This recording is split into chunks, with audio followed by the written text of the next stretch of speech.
आज्ञा नमस्कार जय जगन्नाथ आपण को एकेएम क्रिएशन चैनल को स्वागत। आज आपणकर सरस्वती शिशु मंदिर गोपीनाथपुर ठारू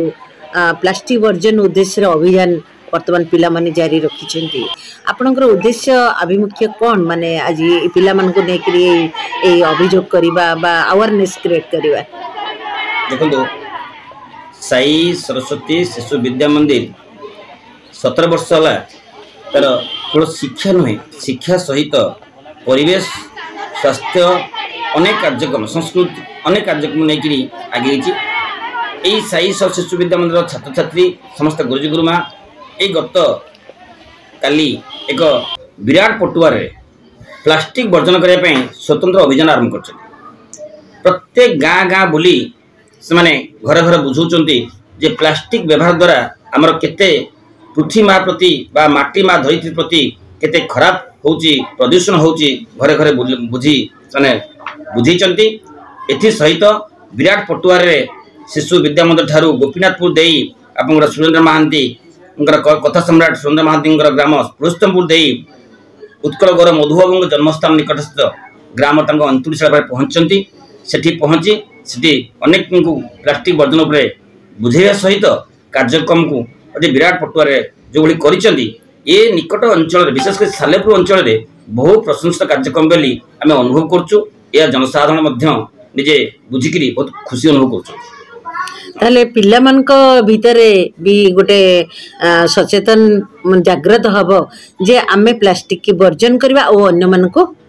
सचेतन करबा ठीक कहिले आमे सेही कार्यक्रम ही करूछु पिल्ला मान द्वारा पिल्ला मान सचेतन हेबे ता सहित तांकर अभिभावक भी सचेतन हेबे साही पड़ोसी भी सचेतन हेबे जहा कि प्लास्टिक रु किछि लोक दूरेबे विशेष कर लोक मान जिवे बाजार को किनिया पई का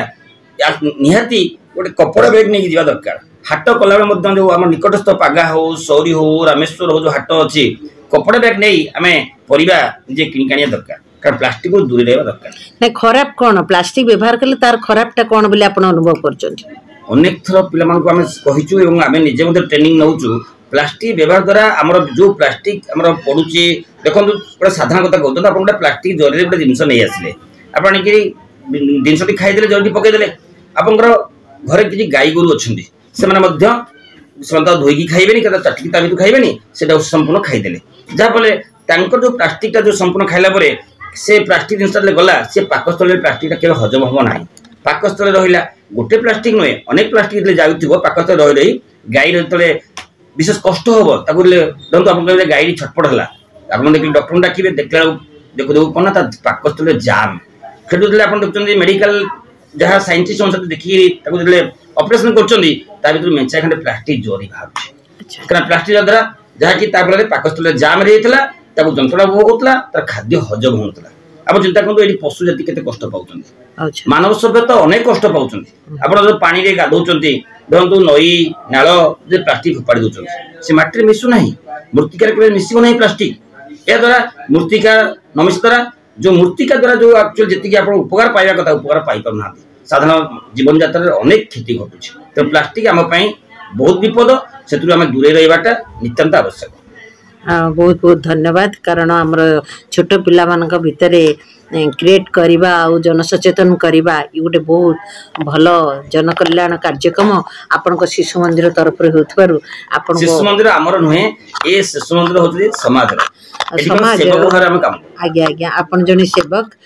गोपीनाथपुर सरस्वती शिशु मंदिर ना नामकरण किछि अछि अलग नामकरण साई सरस्वती शिशु विद्या मंदिर ये सत्य साई बाबा आदर्श अनुप्राणित रे अच्छा अच्छा ए विद्या मंदिर चली दीर्घ 17 वर्ष धरी साई सरस्वती शिशु विद्या मंदिर तरफ बहुत बढ़िया अनेक अनेक धन्यवाद प्रणाम जय जगन्नाथ।